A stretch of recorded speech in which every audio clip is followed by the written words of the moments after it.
Warahmatullahi wabarakatuh. Alhamdulillahirabbil alamin. Ahmaduhu wa nasta'inuhu wa na'udzu billahi min syururi anfusina wa sayyiati a'malina may yahdihillahu fala mudhillalah wa la yudhlil fala hadiyalah amma ba'd.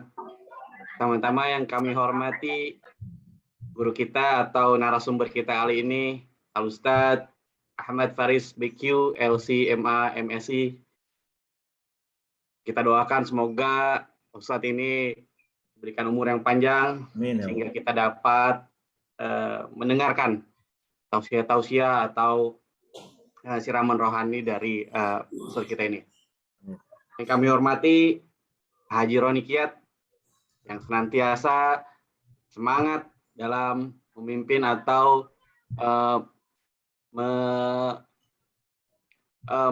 mengkaji atau mengikuti atau semangat dia untuk memimpin taklim ini. Puji syukur kita kehadirat Allah Subhanahu wa taala di mana kita telah diberikan kesehatan walafiat hingga kita dapat berkumpul bermunajat seperti sekarang ini, dan juga kita saat berkumpul dari mana-mana dari media ini kita bersyukur pada Allah Subhanahu wa taala. Amin amin ya rabbal alamin. Tidak panjang kalam, marilah kita buka acara ini dengan membacakan Ummul Quran. Semoga yang kita dengarkan, yang kita saksikan, atau yang kita ikuti dalam sesi kajian ini, Allah berikan pahala yang berlimpah, Allah berikan manfaat bagi kita sehingga kita bisa mengamalkan kepada saudara-saudara kita, anak kita, istri kita, keluarga kita semuanya. Marilah kita buka acara ini dengan membacakan Ummul Quran. Al-Hadiniyah wa ala kulli hayatin sholihah wa ila hadratin Nabi Al-Fatihah. Al-Fatihah. A'udzu billahi minasyaitonir rajim. Bismillahirrahmanirrahim. Alhamdulillahirabbil alamin. Maliki yaumiddin. Iyyaka na'budu wa iyyaka nasta'in. Ihdinas siratal mustaqim. Siratal ladzina an'amta 'alaihim ghairil maghdubi 'alaihim waladdallin. Di mana tema kali ini, tema kajian ini yaitu kita mengambil menguatkan tauhid menghadapi pandemi COVID-19 ini yang berkepanjangan. Di mana narasumber kita kali ini telah hadir Al Ustadz Ahmad Faris BQ LC MA MSI yang telah hadir di tengah-tengah kita. Di mana talim ini kita mulai dari jam 8 sampai dengan selesai. Mungkin di sini kita ada waktu biar supaya kita nggak molor panjang ya Ustadz ya. Oke. Nah, Ustadz. 1,5 jam lah efektifnya gitu. Nah, sama kita udah persiapan tadi, pembukaan juga udah, kita membacakan Ummul Quran. Selanjutnya pemaparan nilai susunan acara. Nanti kita akan ada sesi tanya jawab dan juga ringkasan atau closing statement dari Pak Ustadz Faris dan juga sekaligus doa penutup. Oke, di mana saya akan menceritakan tentang Pak Ustadz ini, di mana Pak Ustadz ini masih aktif ya Ustadz ya, jadi dosen UIN Jakarta ya Ustadz ya? Iya, diperbantukan di STU Al-Hikmah Jakarta ya? Betul. Alhamdulillah. Dan juga beliau ini sebagai penulis, motivator, dan dai nasional. Beliau ini S1 di Fakultas Usluhuddin Universitas Al-Azhar Kairo, dan juga S2-nya jurusan Kajian Timur Tengah dan Islam di Universitas Indonesia, dan S3-nya Hubungan Internasional di Universitas Ankara, Turki. Jadi sayang banget teman-teman, bapak-bapak, ibu-ibu sekalian, ini kalau nggak kita dengarkan kajian ini atau tema yang akan disampaikan oleh Pak Ustadz Faris ini, itu sayang banget karena kita tahu beliau banyak kesibukan, banyak kegiatan beliau, sehingga alhamdulillah kita bersyukur beliau menyempatkan hadir di taklim kami ini. Terima kasih Pak Ustadz. Dan juga Pak Ustadz ini telah menulis 7 buku dan sebagian bestseller. Diterbitkan di Hong Kong. Mungkin nanti bisa kita dapatkan di toko-toko buku terdekat ya Pak Ustadz ya. Gitu. Jadi ada Letter from Turkey, Cinta Tiga Benua, dan juga Life is Miracle. Kayaknya pas nih dijadiin film nih. Biasanya kan novel-novel atau buku-buku ini bisa dijadikan film gitu loh. Dan juga Pak Ustadz ini dia sering mengisi atau menjadi narasumber di kantor-kantor pemerintah, BUMN, bank, radio, dan TV nasional. Dan juga menjadi pembina banyak komunitas hijrah dan kajian ibu kota. Beliau juga mendirikan Imanpet, Urban Muslim Human Resource Development, dan concern pada kelas-kelas motivasi Muslim produktif dan kajian-kajian dengan kurikulum yang ketat. Misalnya Imanpet Masterclass untuk kajian dasar Islam yang intensif dengan 48 pertemuan. Jadi sayang banget kalau kita nggak dengerin kajian-kajian dari Pak Ustadz Faris ini. Gitu. Dan juga jangan lupa tata tertib di kajian ini, kajian online ini, kita juga tidak bisa membatasi teman-teman atau kita juga tidak bisa memblok teman-teman. Pertama kita luruskan niat kita kepada Allah Subhanahu wa taala. Yang kedua mengikuti adab belajar dalam mengikuti taklim. Yang pertama ya kajian akan dipandu oleh moderator ya saya sendiri atau dengan Pak Haji Roni Kiat. Dan juga mohon kiranya matikan mic. Kalau video nggak apa-apa, kita nyalakan saja di saat materi berlangsung. Dan juga 70% sesi materi dan 30% interaktif tanya jawab. Tapi nggak menutup kemungkinan 30% ini sesi materi dan 70% ini bisa tanya jawab. Gitu Pak Ustadz ya? Insya Allah. Nanti kita serahkan aja dengan Pak Ustadz. Mungkin banyak teman-teman yang mau bertanya dengan pertanyaan-pertanyaannya gitu loh. Nah, nanti bisa menulis di chat untuk diskusi ini di chat room di atas atau di bawah Zoom teman-teman atau Bapak Ibu sekalian. Dan juga jika ingin ingin bertanya atau ingin diskusi harap mengaktifkan suara atas izin moderator gitu. Dan juga dapat mengirimkan WA ke nomor saya, nomor yang ini nih. Gitu. Oke. Nanti kita akan kita akan rekam oleh panitia gitu. Oke. Demikianlah mukadimah yang sedikit saya ceritakan tentang Pak Ustadz. Mungkin kiranya nanti panjang lebar oleh Pak Ustadz sendiri. Kita serahkan ke Pak Ustadz yang saya sebutkan tadi. Mohon untuk segera kita nonaktifkan suaranya. Marilah kita niatkan kajian ini, niatkan taklim ini dengan membacakan Bismillahirrahmanirrahim. Waktu dan tempat kami persilakan untuk Pak Ustadz Haris BQ. Sallallahu ala Muhammad. Silakan Ustaz. Bismillahirrahmanirrahim. Assalamualaikum warahmatullahi wabarakatuh. Waalaikumsalam warahmatullahi wabarakatuh. Alhamdulillah nahmaduhu wa nasta'inuhu wa nastaghfiruhu wa na'udzu billahi min syururi anfusina wa sayyiati a'malina.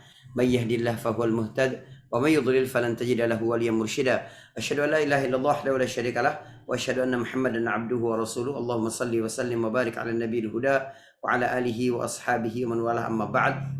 Saudaraku, majelis taklim yuk taklim yang dirahmati Allah Subhanahu wa taala ya. Saya pikir namanya ini pesertanya ABG semua ya. Masya Allah. Rupanya bahasa gaul yang digunakan oleh bapak-bapak juga, Masya Allah. Terima kasih Pak Roni Kiat atas sambungan silaturahim sehingga dapat bertatap muka dengan bapak-bapak, ibu-ibu yang berbahagia pada malam hari ini ya. Insya Allah kita akan menutup keberkahan hari ini dalam satu amalan penting dalam Islam, yaitu dalam majelis ilmu yang menuntut ilmu mengenal Allah Subhanahu wa taala. Teman-teman sekalian, sekarang kita hampir 2 tahun ya, telah berada di situasi pandemi yang sangat tidak mengenakkan. Situasi apapun dalam kehidupan ini, itu adalah ujian. Sebab hidup dan mati itu sendiri adalah ujian. Artinya, kita kalau mau sukses, kita harus tahu mana masa-masa masih ujian dan mana masa-masa menikmati hasil ujian.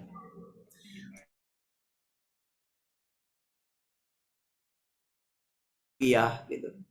Kalau sekiranya dia tidak bisa membedakan mana fase menanam dan mana fase menuai, dia pasti akan menderita masa depannya.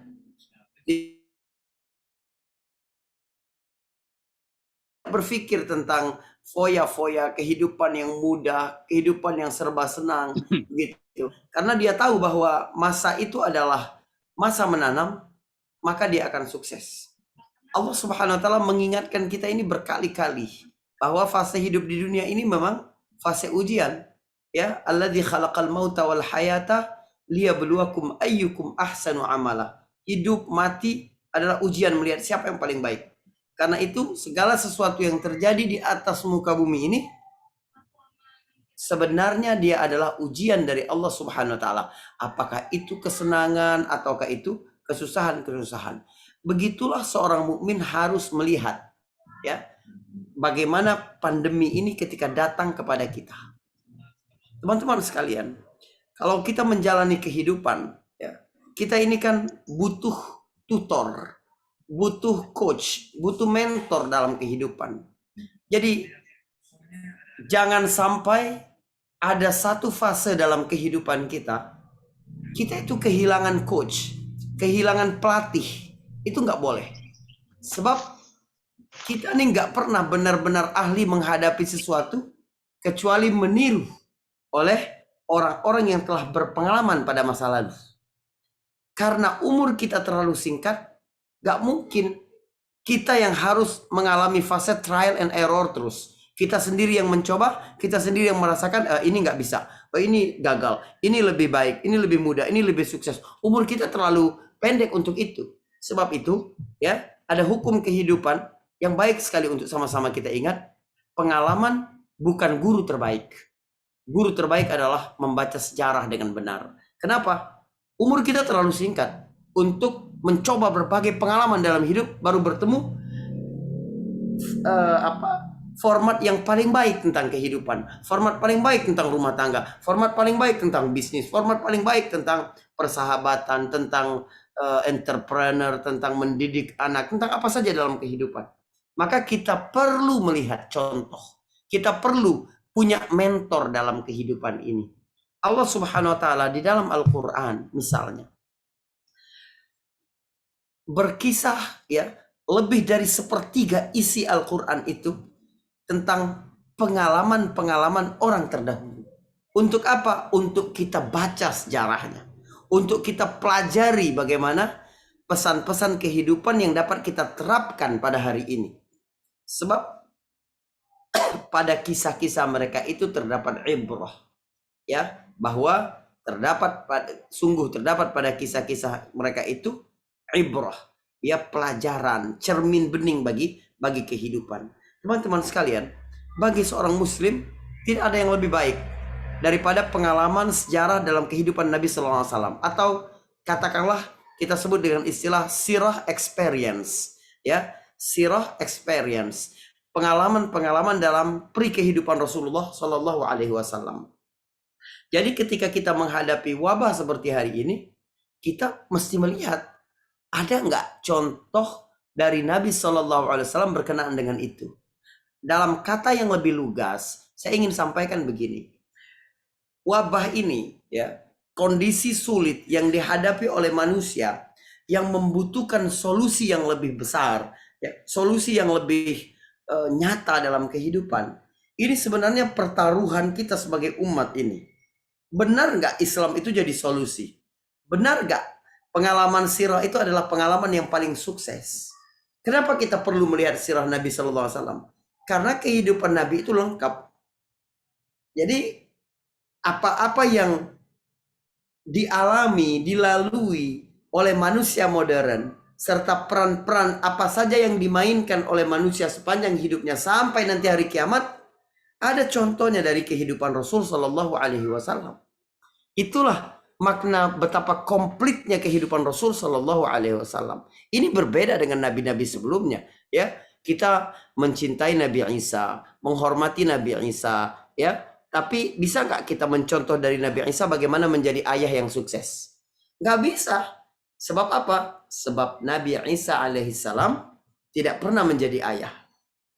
Nabi Isa bahkan tidak pernah menikah. Kita mencintai dan menghormati Nabi Sulaiman alaihissalam. Tapi bisa nggak sih kita belajar kesabaran kalau miskin dari Nabi Sulaiman? Nggak bisa. Nabi Sulaiman itu dari lahirnya kaya. Anak raja yang juga Nabi, yaitu Nabi Daud alaihissalam. Ya Daud, inna ja'alnaka khalifatan. Kami jadikan engkau ini pemimpin. Jadi kata khalifah dalam Al-Quran itu ditujukan kepada Nabi Adam, ditujukan kepada Nabi Daud. Jadi kita melihat contoh-contoh pada nabi-nabi terdahulu itu secara parsial, hanya beberapa bagian dalam kehidupan. Tapi kalau kita mencontoh kehidupan Nabi Shallallahu Alaihi Wasallam, maka kita akan dapati betapa lengkapnya kehidupan Rasul Shallallahu Alaihi Wasallam. Kamu jadi apa sih dalam kehidupan ini? Ada contohnya dari Nabi. Kamu pegawai rendahan, ada contoh ketika Nabi Shallallahu Alaihi Wasallam mengembala kambing. Bagaimana bersikap tawadhu, bagaimana bersikap qanaah, menerima kehidupan yang terbatas, kehidupan yang berkekurangan. Bagaimana menjadi peka dengan sekitar. Ketika kamu menjadi karyawan, ya, kamu bisa melihat bagaimana Nabi Shallallahu Alaihi Wasallam, karena Nabi pernah menjadi karyawan, ya, ketika berdagang harta Khadijah. Ketika kamu punya project bareng, ya, kamu bisa melihat Nabi Shallallahu Alaihi Wasallam ketika menjadi mitra bisnis, mitra usaha, ya, partner dalam usaha. Ketika Nabi Shallallahu Alaihi Wasallam, ya, setelah menikah dengan Khadijah, hartanya dan harta Khadijah disatukan, kemudian bekerja sama di situ. Juga dengan As-Sa'ib ibnu Abi Sa'ib. Kalau kamu seorang pemimpin, seorang CEO, kamu bisa lihat dalam kehidupan Nabi Shallallahu Alaihi Wasallam ketika Khadijah radhiyallahu anha telah menghibahkan seluruh hartanya kepada Nabi dan seluruh kendali bisnis dipegang oleh Rasul Shallallahu Alaihi Wasallam. Kita nih mau nyontoh Nabi di apa sih? Coba, ada semua. Kamu mau mencontoh Nabi Shallallahu Alaihi Wasallam. Kamu adalah seorang murid, ya. Kamu adalah seorang guru. Kamu dapat mencontoh Nabi. Bagaimana dia menjadi guru, mengajar para sahabatnya. Kamu adalah seorang murid. Kamu dapat mencontoh Nabi. Karena Nabi pernah berperan sebagai murid ketika tadarus Al-Quran bersama Jibril setiap Ramadan. Atau pada event-event tertentu Jibril mengajarkannya tentang agama ini. Kamu seorang hakim. Kamu bisa melihat bagaimana Rasulullah SAW tidak terpengaruh dengan tekanan sosial di sekitarnya. Bagaimana Rasulullah SAW bertindak dan berpikir cepat tetapi bijaksana dalam peristiwa pemindahan Hajar Aswad ketika Nabi berumur 35 tahun. Kamu seorang panglima perang, kamu lihat strategi-strategi Nabi Shallallahu Alaihi Wasallam. Gak ada yang bisa ngalahin strategi Nabi sebagai panglima perang, ini luar biasa. Siapa yang paling jago strategi di Quraisy? Khalid bin Walid. Selalu kalah dengan strategi Nabi. Coba bayangkan ya, Khalid bin Walid misalnya, orang ini salah satu dari 2 orang di Quraisy, ya, cuma 2 orang di Quraisy yang dapat memainkan pedang dengan kedua tangannya ketika mereka berada di atas kuda. Siapa? Hamzah bin Abdul Muttalib, paman Nabi, kemudian Khalid bin Walid. Dalam kondisi perang, mereka ini bisa memainkan 2 pedangnya di atas kuda. Artinya apa? Artinya mereka mengendalikan kuda itu dengan jepitan kakinya yang sangat kuat, kontrol badan yang sangat luar biasa, serta keterampilan memainkan pedang dalam menyabet musuh-musuhnya. Khalid bin Walid. Siapa yang menjadi arsitek peperangan di Quraisy itu? Khalid bin Walid. Tapi lihat ketika dihadapkan dengan strategi Nabi Shallallahu Alaihi Wasallam, rencana Khalid bin Walid, strategi perang Khalid bin Walid di Badar buyar, sebab Nabi Shallallahu Alaihi Wasallam punya strategi yang lebih ampuh mendapatkan kemenangan kaum muslimin. Di Uhud, strategi Khalid bin Walid kalah dengan strategi Nabi. Yang membuat kaum muslimin kalah di perang Uhud itu karena apa? Karena sekelompok sahabat yang diperintahkan Nabi untuk bertahan di atas bukit Jabal Rumat, kemudian turun karena ditipu oleh pasukan Khalid bin Walid. Kaum muslimin sudah memperoleh kemenangan awalnya di Uhud, tapi kemudian karena tidak patuh dengan perintah Nabi. Kalau sekiranya kaum muslimin tetap setia pada strategi yang dijalankan oleh Rasulullah SAW, buyar seluruh rencana orang-orang Quraisy. Di perang Khandaq, ya, Khalid bin Walid juga, tapi kalah, ya, porak-poranda dengan seluruh pasukan-pasukan sekutu. Subhanallah, luar biasa Rasulullah SAW. Kalau kamu seorang pemimpin politik, kalau kamu seorang kepala negara, kalau kamu seorang ayah, kalau kamu seorang suami, kalau kamu seorang kepala rumah tangga, kamu dapat mencontoh apapun dalam kehidupan Rasulullah SAW. Kalau kamu miskin, kamu mencontoh Nabi karena Nabi pernah sangat miskin. Kalau kamu kaya, kamu mencontoh Nabi karena Nabi pernah sangat kaya. Kalau kamu macam-macam. Inilah makna firman Allah Subhanahu wa taala, laqad kana lakum fi Rasulillahi uswatun hasanah. Saudara, kita ini harus membaca ayat itu sebertenaga itu gitu loh. Biar benar-benar Al-Qur'an ini menjadi energi booster benar-benar dalam kehidupan kita itu. Jadi BBM kita dalam menjalani kehidupan itu ya sirah experience itu. Kita melihat dari kehidupan Rasul sallallahu alaihi wasallam. Bahkan kalau saya sebutkan satu peran saja dalam kehidupan Nabi, ya satu peran saja dalam kehidupan Nabi. Nabi adalah seorang suami yang sukses. Ini bapak-bapak harus melihat ini. Bahwa yang saya maksudkan Nabi adalah seorang suami teladan bagi seluruh pria, itu maknanya luas sekali. Kenapa? Karena Nabi Shallallahu Alaihi Wasallam menghadapi banyak perempuan. Jadi kalau ada orang datang dan nanya, Ustadz gimana caranya ngadapin istri saya ini masih kekanak-kanakan banget, memang usia kami jauh banget berbeda. Contoh Rasulullah yang menikah dengan Aisyah pada umur 9 tahun. Ustadz gimana istri saya ini lebih tua dari saya, kita sering berbeda pendapat, dia terlalu jauh mikirnya begini. Oh, contoh Rasulullah menikah dengan Saudah dan menikah dengan Khadijah yang lebih tua dari dia. Ustadz gimana istri saya ini dari keluarga yang sudah kenal dengan tarbiyah Islam dari sejak kecil, dia lebih baik begitu ya, dia sudah terbiasa dengan nilai-nilai Islam. Contoh Nabi yang menikah dengan putri Abu Bakar dan putri Umar, Aisyah dan Hafsah. Ustadz gimana kalau istri saya ini belum ngerti banget tentang agama? Oh, contoh Nabi SAW yang menikah dengan Safiyah binti Huyai dari Yahudi dan Maria Al-Qibtiyah dari Kristiani. Subhanallah. Ya, Ustadz bagaimana saya keluarga poligami ini? Contoh Rasulullah karena pernah menjalani kehidupan poligami. Ustadz saya keluarga monogami. Contoh Rasulullah. Ya, lebih lama lagi keluarga Nabi ini adalah keluarga yang monogami. 25 tahun kehidupan keluarga Nabi ini, rumah tangga Nabi ini rumah tangga monogami. Cuma 12 tahun setengah atau 13 tahun rumah tangga poligami. Jadi cuma sepertiga dari poligami. Artinya kita pengen jadikan sejarah pengalaman kehidupan Nabi SAW itu sebagai experience menghadapi apapun, termasuk menghadapi wabah ini. Dan alhamdulillah Allah Subhanahu wa taala mendesain seluruh kehidupan Nabi itu lengkap untuk menjadi contoh di zaman apapun, dengan tantangan apapun, kesulitan apapun, ujian apapun dalam hidup, termasuk ketika wabah datang. Pernah ada satu kelompok dari Urainiyah, ya Urainiyin atau dari Uqal datang ke Madinah, nggak cocok dengan udara Madinah, kena wabah mereka. Rasulullah SAW kemudian memerintahkan mereka isolasi dulu, memerintahkan mereka ke tempat pinggir Madinah, liqah, tempat peternakan onta, dan memerintahkan mereka untuk minum dari kencing onta dan susu onta. Mereka melakukan itu lalu mereka menjadi sehat dan gemuk, ya. Hadisnya qadima ala Rasulullah sallallahu alaihi wasallam qaumun min uqlin aw urainatin fajtawil Madinah fa amara lahum Rasulullah sallallahu alaihi wasallam biliqahin wa amarahum an yashrabu min abwaliha wa albaniha. Fafa'alu fasahhu wa saminu, ya. Datang kelompok satu kaum dari Uqal atau orang-orang Ulainah, lalu mereka tidak cocok, terkena wabah Madinah. Rasulullah memerintahkan mereka untuk isolasi lah ya, ke liqah, tempat peternakan onta, dan memerintahkan mereka untuk minum dari kencing dan susu onta. Ada obat di situ. Mereka melakukan, maka mereka pun sehat dan gemuk.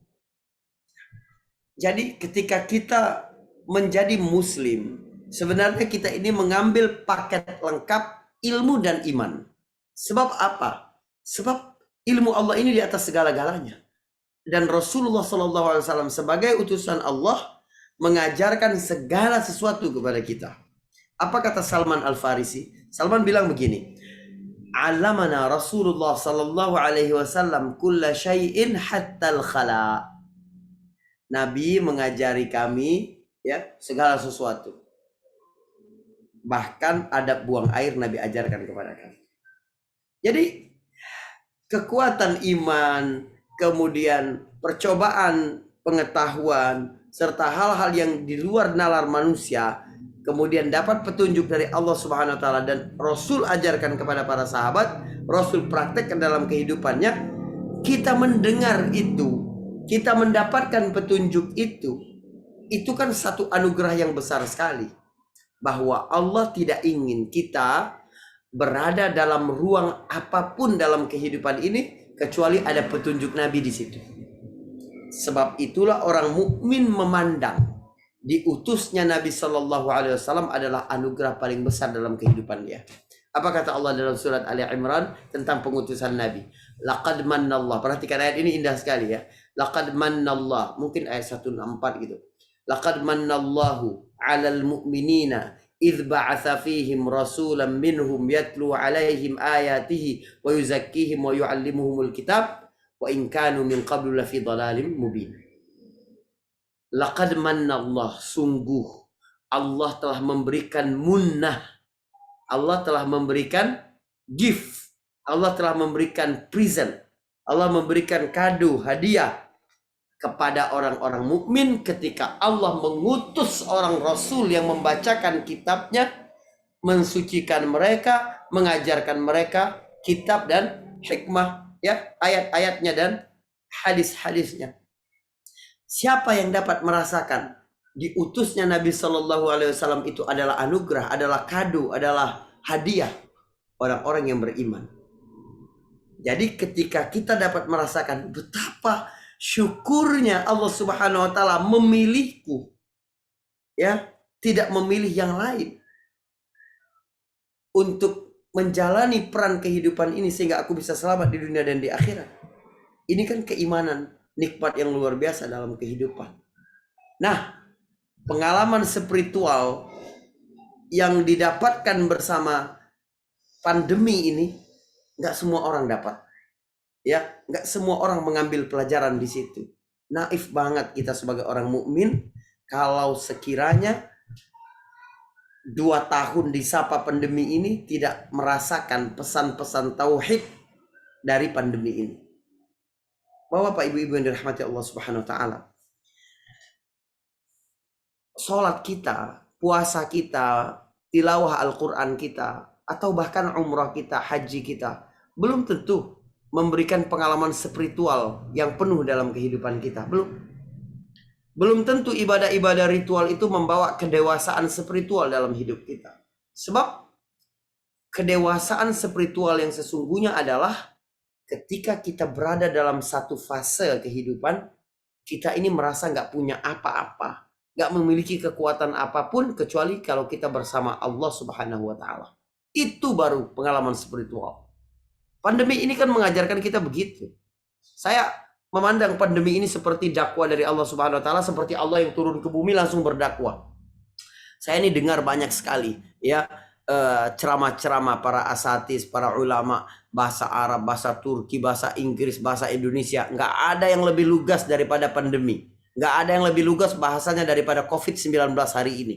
Seolah-olah Allah turun langsung ke kita berkata seperti apa yang Allah katakan kepada Musa alaihissalam ketika berada di gunung Turi Saina, innani anallah la ilaha illa ana fa'budni wa aqimis salata li dzikri.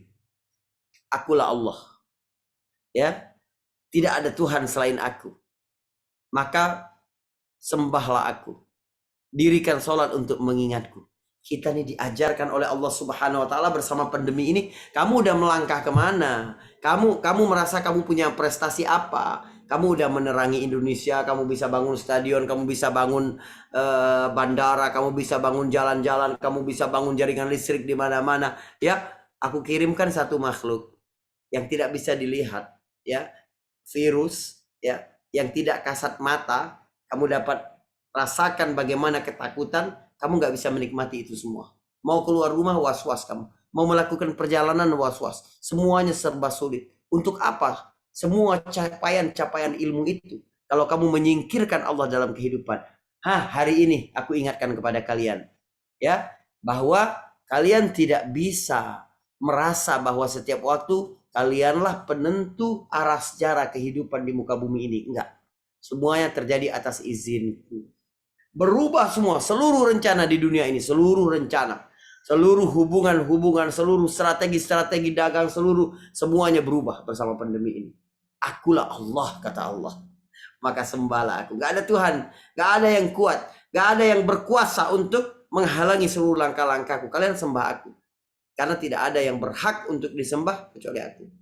Dan dirikan sholat untuk mengingatku. Lihat, Allah Subhanahu wa Ta'ala kembali menempatkan kita dalam kehidupan yang sebenarnya, kehidupan yang dipenuhi dengan nilai-nilai tauhid, bahwa segala sesuatu sentralnya harus Allah Subhanahu wa Ta'ala. Teman-teman yang dirahmati Allah Subhanahu wa Ta'ala, kalau Anda bisa makan hari ini, artinya Anda lebih beruntung dari 265 juta manusia. Anda lebih beruntung dari 265 juta manusia. Kalau Anda merasa aman, nggak ada perang di sekitar Anda, tidak ada intimidasi, Anda merasa merdeka, Anda lebih beruntung dari 550 juta manusia. Masih ada 550 juta manusia berada dalam ketakutan, perang dan intimidasi. Kalau Anda punya rumah, punya pakaian yang layak, rumah yang bagus, makanan yang cukup, berarti Anda lebih beruntung dari 75% penduduk bumi. Hanya 25% penduduk bumi ini yang punya, ya, tempat tinggal yang layak, pakaian yang baik, makanan yang cukup dan bergizi. Cuma 25%. Artinya Anda lebih beruntung dari 75% penduduk bumi. Tetapi coba kita gunakan media lain untuk mengukur kesyukuran. Kalau kita kenal Allah, kita menempatkan Allah pada tempat yang sebenarnya, menjadi sentral dalam seluruh ruang gerak kehidupan kita. Kita ini lebih beruntung dari hampir, ya, sebagian besar warga di muka bumi ini. Setidaknya kita lebih beruntung dari 6 miliar manusia. Yang muslim kan sekitar 1, sekian miliar. Dari yang muslim itu yang beriman siapa pula? Sedikit pula. Yang benar-benar mengamalkan agama ini dengan baik lebih sedikit lagi. Yang mengenal Allah Subhanahu wa Ta'ala lebih sedikit lagi. Pandemi pada hari ini justru membuat kita menjadi lebih tinggi nilai-nilai spiritual. Ini kan nikmat. Hanya Allah berikan kepada orang yang Dia cintai. Kita dengan datangnya pandemi ini menjadi lebih kenal Allah, menjadi lebih tawakal sama Allah. Berarti Allah beri nikmat kepada kita. Sebab apa? Sebab kita harus sadar, semua kita ini harus sadar bahwa jika Allah Subhanahu wa Ta'ala memberikan sesuatu, memberikan satu pemberian kepada orang mukmin, tapi Allah juga memberikan kepada orang kafir, berarti pemberian itu tidak ada nilainya. Berarti itu pemberian yang rendahan. Perhatikan, kalau Allah memberikan sesuatu kepada orang mukmin, tapi Allah juga memberikan kepada orang kafir, atau Allah memberikan sesuatu kenikmatan kepada orang yang taat, tapi Allah juga berikan kepada ahli maksiat. Allah berikan kepada ahli taqwa, tapi Allah juga berikan kepada orang-orang yang durhaka kepada Allah Subhanahu wa Ta'ala. Berarti pemberian itu adalah pemberian rendahan, gak ada harganya. Contoh, Allah memberikan harta. Kepada siapa? Allah memberikan harta kepada Sulaiman. Allah juga memberikan harta kepada Qarun. Berarti harta nggak ada nilainya. Allah memberikan kekuasaan kepada Nabi Daud. Allah memberikan kekuasaan kepada Fir'aun dan Namrud. Berarti kekuasaan tidak ada artinya. Allah memberikan ilmu kepada Nabi Musa alaihissalam. Allah memberikan ilmu kepada Haman.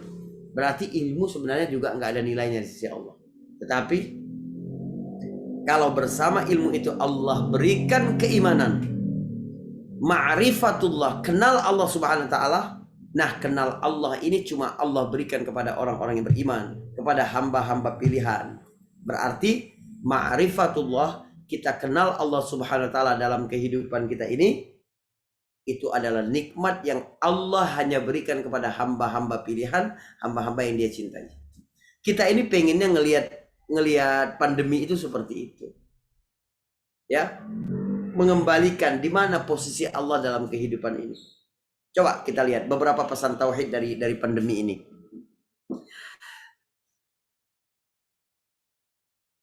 Pandemi ini memberikan kesadaran bahwa pelindung sejati dalam kehidupan ini hanya Allah.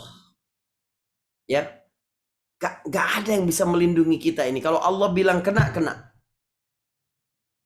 Coba kita lihat waktu pertama-tama dulu, ya, guru kita Agim Abdullah Gim Nafsiar, Ustaz Abdullah Gim Nafsiar, terkena COVID-19. Beliau ini sangat menjaga protokol kesehatan. Beliau juga kampanye, ya, rumah beliau di BSD, di komplek, tapi dia keliling ke kampung di belakang rumahnya itu, bawa mic besar begitu, biar orang-orang pakai masker, biar orang-orang tetap di rumah, biar orang-orang, tapi kemudian beliau kena. Coba bayangkan, ya. Para dokter juga begitu. Nakas-nakas, coba lihat, mereka pakai APD lengkap, paling mengerti tentang virus, tentang pandemi, tentang penularan, tentang wabah. Tapi banyak yang terkena, bahkan meninggal dunia karena itu. Semoga syahid mereka ini dihitung, ya, sebagai syahid di sisi Allah Subhanahu wa taala. Tapi Anda bisa lihat bagaimana orang-orang di pasar, ya, tidak jaga jarak, tidak pakai masker, ya, cuek banget. Bahkan banyak yang tidak percaya dengan COVID-19 gitu. Dan mereka tetap sehat sampai hari ini. Coba bayangkan. Allah ingin beritahu kita apa itu? Ada pesan tauhid yang luar biasa, bahwa pelindung sejati adalah Allah.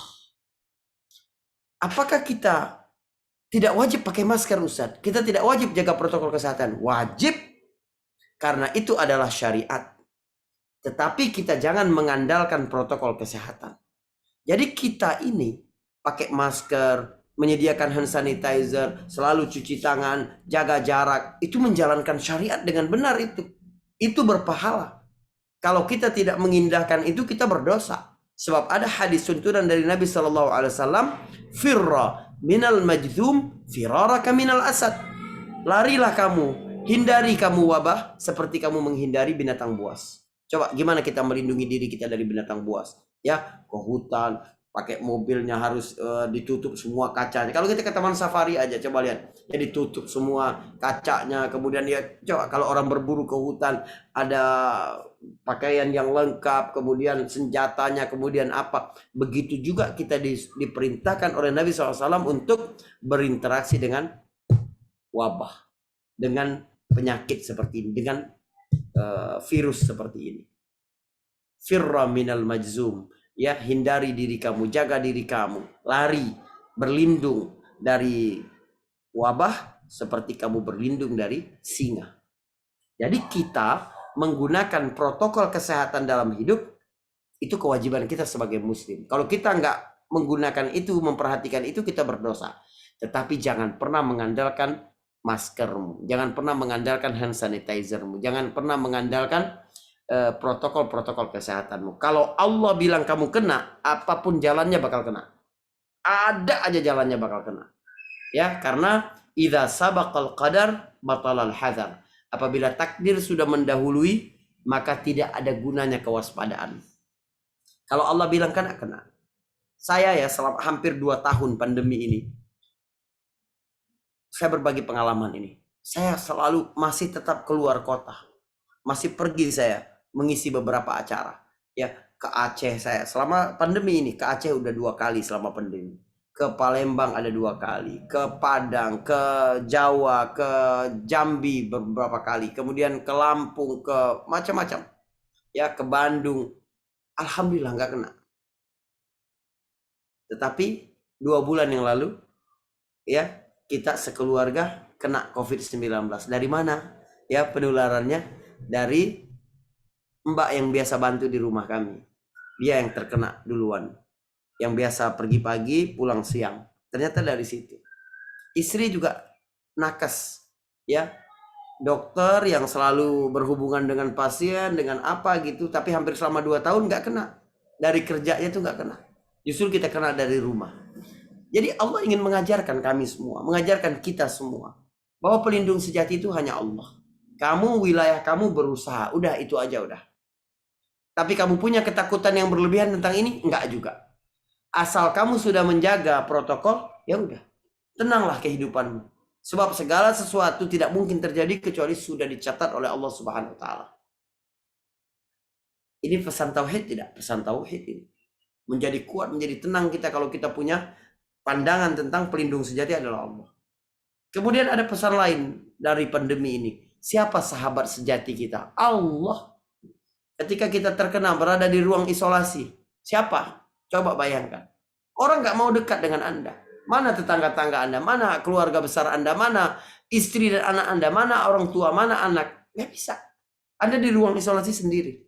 Siapa yang tetap bersama Anda? Allah tetap bersama Anda. Ketika kami sekeluarga isolasi mandiri, alhamdulillah setiap hari orang antar makanan itu. Sampai kita pertama-tama itu bingung gimana, nggak bisa makan. Tapi kita nggak bisa kasih orang lain, orang nggak mau. Rumah kita, rumah yang terkena virus COVID-19, ya seisi rumah kena semua. Sampai akhirnya saya bilang udah mulai sekarang yang bukanya satpam, dibuka dulu. Kita ambil sedikit aja. Baru yang lain kita berikan kepada yang lain. Coba. Sebab apa? Semua orang pada akhirnya mereka ingin menyelamatkan diri. Mereka ingin melindungi diri mereka. Tapi siapa yang benar-benar bersama kita? Allah. Maka seseorang yang sudah melihat sendiri atau mengalami sendiri pengalaman spiritual yang paling dewasa pada tahap ini, gak mungkin membuang Allah dan memilih yang lain. Jika dalam kehidupannya harus memilih, dia dapat membuang siapapun untuk memilih Allah Subhanahu wa taala karena dia tahu, dia merasakan, dia mengalami pada kondisi-kondisi tertentu semua orang akan pergi dari kita. Siapa yang tetap bersama kita? Allah Subhanahu wa taala. Kita memilih Allah di atas apapun. Ini kan kedewasaan spiritual. Orang kan menjadi lebih go spiritual pada era pandemi ini. Ada pesan tauhid yang lain saya ingin berbagi. Apa itu? Penyembuh sejati adalah Allah Subhanahu wa taala. Mengandalkan obat, jangan mengandalkan usaha, jangan mengandalkan dokter, jangan mengandalkan vitamin, jangan. Penyembuh sejati itu Allah. Sampai hari ini udah ditemukan belum obat COVID-19? Sampai hari ini saya mau tanya, ada nggak ya lembaga yang bertanggung jawab berdasarkan riset laboratorium bahwa ini obat dapat menyembuhkan COVID? Ada nggak? Nggak ada. Sampai hari ini belum ditemukan obatnya. Tetapi berapa persen ya persentase orang yang sembuh? 90% lebih. Allah ingin kasih tahu kita apa? Allah ingin kasih tahu kita bahwa aku mampu menyembuhkan kalian itu tanpa obat. Kalian akan sembuh walaupun obat belum ditemukan. Jadi kita tidak boleh mengandalkan obat karena yang menyembuhkan kita adalah Allah. Tauhid orang mukmin ini, wa idza maridtu fahuwa yashfin. Jika aku sakit dan jika aku sakit, Allah lah yang menyembuhkanku. Ini terdengar sepele, ya, tetapi memberikan efek yang luar biasa dalam kehidupan kita. Bagaimana kita bertawakal, bagaimana kita bergantung, bagaimana kita merasa lemah. Lalu Allah berikan kekuatan karena kita merasa lemah. Lalu Allah berikan kecukupan karena kita bergantung. Ini kan interaksi tauhid yang benar antara hamba dengan Allah Subhanahu wa taala. Maka saya kalau kasih obat ke anak saya nggak bilang, "Nak, minum obat biar sembuh." Enggak. Sampai dewasa nanti anak ini akan mengandalkan obat dalam kehidupannya. Dia mengira yang menyembuhkannya adalah obat. Enggak. Saya bilang ke anak saya, "Nak, minum obat karena ini perintah Allah, karena ini perintah Rasulullah." biar Allah memberi kita kesembuhan. Jadi obat hanya sebab kita ikhtiar. Namun yang menyembuhkan adalah Allah. Anda nggak percaya? Saya berikan contoh. 2 orang, satu berasal dari keluarga yang cukup, satu keluarga yang berkekurangan. Diuji oleh Allah penyakit yang sama. Ya, misalnya kanker atau tumor atau apa di dalam tubuhnya misalnya. Ini 2 orang, sama penyakitnya. Satunya dari keluarga mampu. Dia pergi ke rumah sakit yang paling benefit, ya, di kota itu. Dirawat oleh dokter paling baik, spesialis paling baik di kota itu. Dengan pengobatan-pengobatan yang paling canggih. Yang satu lagi nggak mampu, ya, bahkan BPJS pun nggak ada. Dia cuma berusaha dengan orang-orang bilang, coba minum rebusan daun ini, coba minum begini, coba akar ini misalnya. Dia rebus, telaten dia berobat itu setiap pagi, ya. Tiba-tiba orang yang dirawat di rumah sakit yang paling canggih tadi meninggal dunia karena penyakit itu. Dia sembuh dengan minum minuman herbal yang sangat sederhana itu. Lalu ada orang yang berkata, oh kalau jenis penyakitnya ini nggak usah ke dokter, cukup kamu minum begini-begini. Apakah benar begitu? Tidak. Jauh telah diteliti secara ilmu medik, ya, pengetahuan bahwa penanganan yang paling tepat untuk sakit itu seperti ini. Tapi Allah Subhanahu wa taala mau mengingatkan bahwa kesembuhan bukan di situ. Yang penting adalah kita berusaha semampu kita, seoptimal kita. Adapun hasil itu adalah urusan Allah Subhanahu wa taala. Penyembuh sejatimu adalah Allah Subhanahu wa taala. Ini pandemi mengajari kita, pelindung sejati adalah Allah. Sahabat sejati adalah Allah. Penyembuh sejati adalah Allah. Coba. Pemberi rizki yang sejati adalah Allah. Lockdown, PPKM, pembatasan-pembatasan itu cuma ada di bumi. Namun rizkimu di langit nggak dibatasi. Wa fis sama'i rizqukum wa ma tu'adun. Di langit rizki kamu ini. Bukan di tangan kebijakan-kebijakan pemerintah, di tangan kebijakan-kebijakan penguasa, tidak. Allah Subhanahu wa taala mengajarkan tentang rahasia rizki, rahasia tawakal, rahasia berserah diri. Coba dalam sebuah hadis Nabi SAW berkata, "Lau annakum tatawakkaluna 'ala Allah haqqa tawakkulihi." Kalau kamu menyerahkan kehidupanmu bertawakal kepada Allah dengan tawakal yang benar, ya, yang jujur, la ruziqtum kama turzaqut tayr. Kamu pasti akan dicukupkan rezekinya seperti Allah mencukupkan rezeki bagi burung-burung. Taghdu himasan wa taruhu bitana. Pergi pagi-pagi dalam keadaan perut kosong, pulang ke sarangnya pada sore hari dalam keadaan kenyang. Qala rajulun lin Nabi sallallahu alaihi wasallam, ya, arsilu naqati, ya, kata seorang kepada Nabi sallallahu alaihi wasallam, wa atawakkal, apakah aku lepaskan saja ontaku ya Rasulullah, enggak perlu aku ikat, lalu aku hanya bertawakal sama Allah? Kata Nabi, oh jangan, aqilha wa tawakkal, ikat ontamu baru tawakal. Jadi tawakal yang benar itu setelah usaha yang paling optimal. Tapi usaha yang paling optimal bagi setiap orang itu berbeda. Karena itu Allah Subhanahu wa taala cuma mewajibkan seseorang sebatas kemampuan dia.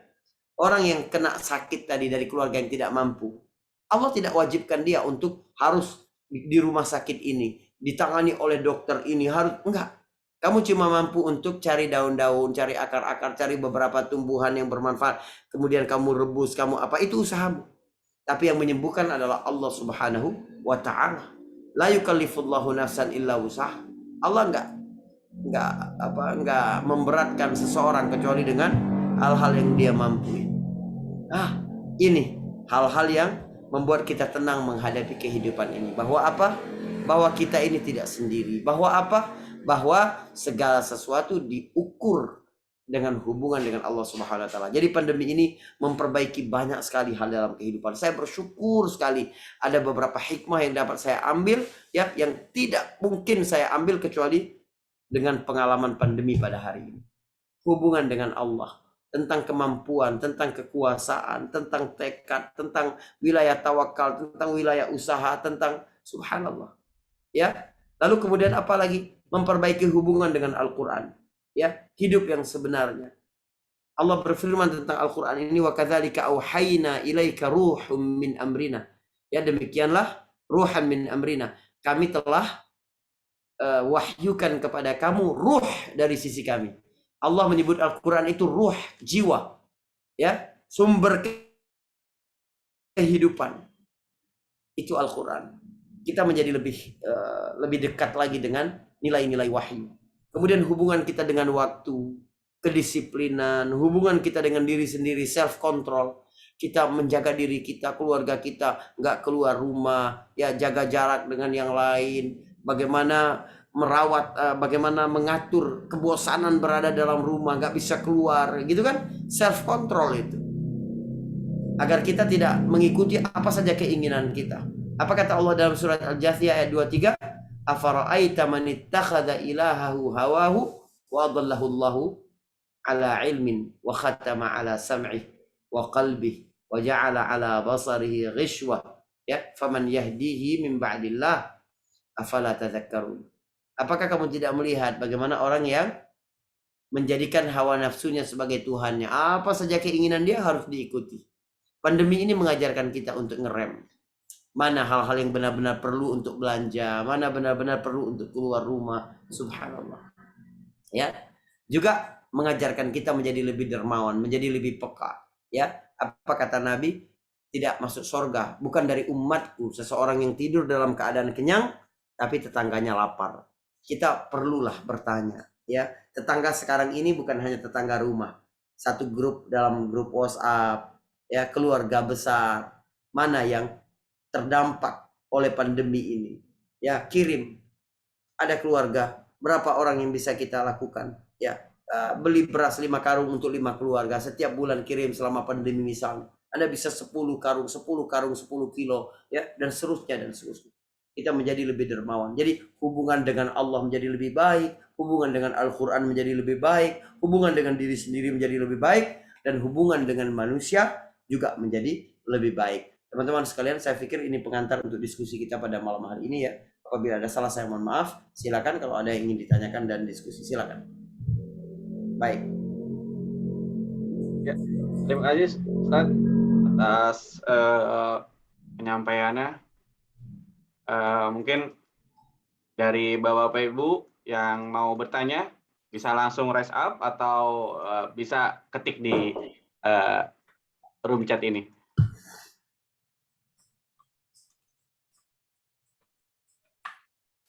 Oke, ada satu penanya nih Ustaz dari Pak Boy. Pak Boy, silakan Pak Boy ke. Ya, Assalamualaikum warahmatullahi wabarakatuh. Waalaikumsalam warahmatullahi wabarakatuh, Pak Boy. Terima kasih. Terima kasih. Bergabung. Ya, terima kasih Pak Eka. Pak Ustadz, ada pertanyaan sedikit nih dari banyak nggak apa-apa Pak Boy. Oh iya, makasih Pak Ustadz. Baik. Begini Pak Ustadz, kan tadi Pak Ustadz menjelaskan bahwa kalau ada rezeki yang dibagikan baik pada yang kafir maupun yang muslim gitu Pak Ustadz, ya, itu kan sifatnya recehan katanya Pak, ya. Baik. Nah, kembali lagi kepada umat muslim nih Pak, yang misalnya terkena COVID ya Pak, ya. Ya. Nah, di lain pihak ada juga muslim yang tidak terkena COVID. Sepengetahuan saya, kalau kita terkena sakit itu salah satunya untuk penghapus dosa Pak, ya. Tapi yang tidak terkena COVID itu bagaimana Pak, ya? Yang lain dapat penghapus dosa, kita tidak, gitu kan Pak? Ya. Nah, jadi kita harus bersyukurnya di mana gitu posisinya Pak, kalau seperti itu. Baik, Masya Allah. Nah, terus mengenai yang tadi recehan itu bagaimana Pak, ya? Baik. Antara yang kafir sama yang muslim sama-sama kena COVID gitu Pak. Ya, mungkin penjelasan dari Pak Ustadz seperti apa Pak? Baik, bagus sekali. Pertama saya ingin tegaskan dulu, ya, bahwa segala sesuatu yang Allah berikan kepada hamba yang taat, yang juga Allah berikan kepada hamba yang durhaka, berarti itu tidak ada artinya. Saya berikan ilustrasinya dalam kehidupan sehari-hari. Saya punya anak 3 orang. Saya kasih anak saya yang paling tua itu tanah liat, kotor atau rumput di depan rumah saya kasih, "Bang, ini papa kasih kamu hadiah." Apa respon kedua adiknya ketika saya lihat itu? Apakah mereka akan berkata, "Ya papa cuma sayang sama abang, cuma kasih abang nggak kasih kita"? Ada nggak mereka berkata begitu? Tidak. Karena lumpur, karena sesuatu yang kotor, sesuatu yang tidak ada artinya di mata mereka. Mereka tahu itu tidak ada artinya. Ya. Tapi kalau saya berikan sesuatu, mainan yang canggih, yang bagus, yang menarik perhatian hanya kepada abangnya, yang lain akan protes bahwa, "Ya papa cuma sayang kepada abang." Kenapa? Karena ada nilainya. Segala sesuatu yang berkenaan dengan dunia tidak ada nilainya. Karena itu Allah berikan kepada orang-orang kafir. Gak mungkin kalau dunia ini ada nilainya, gak mungkin Allah berikan kepada orang kafir. Gak mungkin.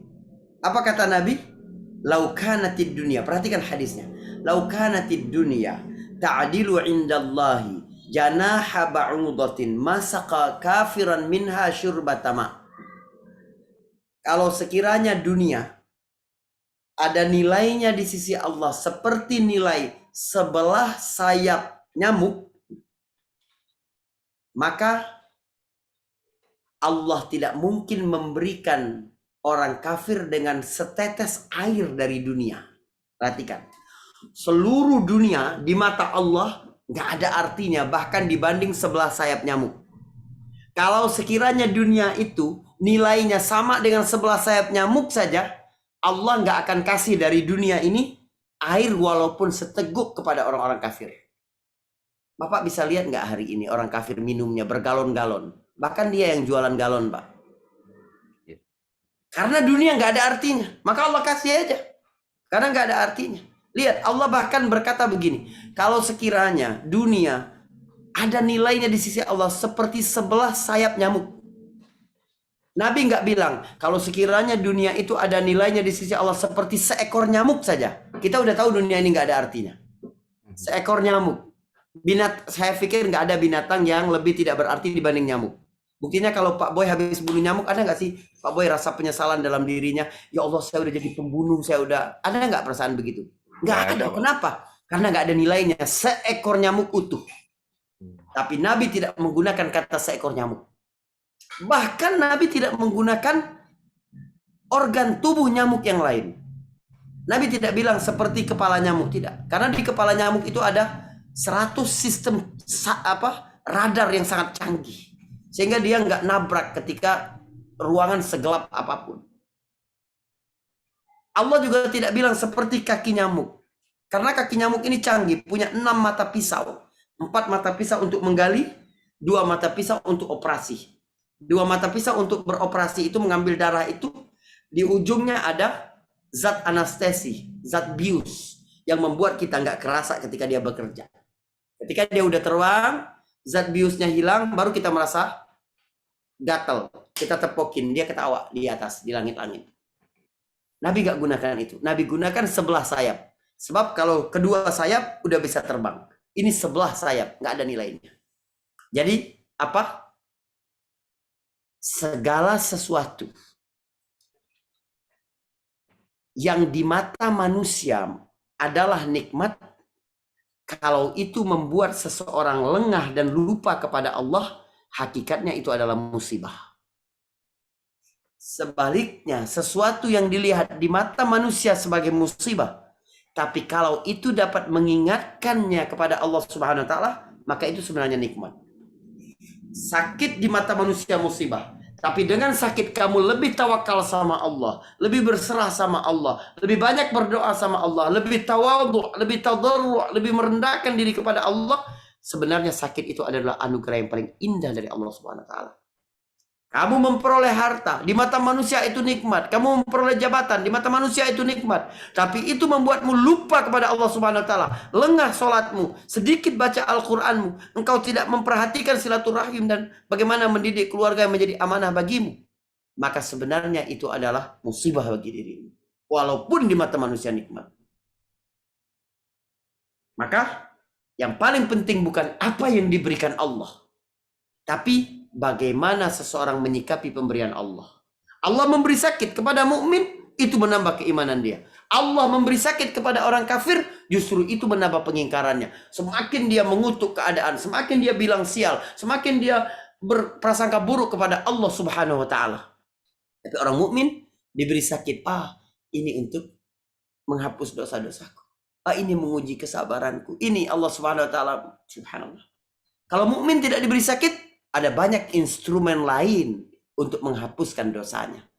Setiap langkah ke masjid menghapus dosa. Menunggu antar sholat dengan sholat menghapus dosa. Siapa yang puasa Ramadan dengan iman dan ihtisaban menghapus dosa.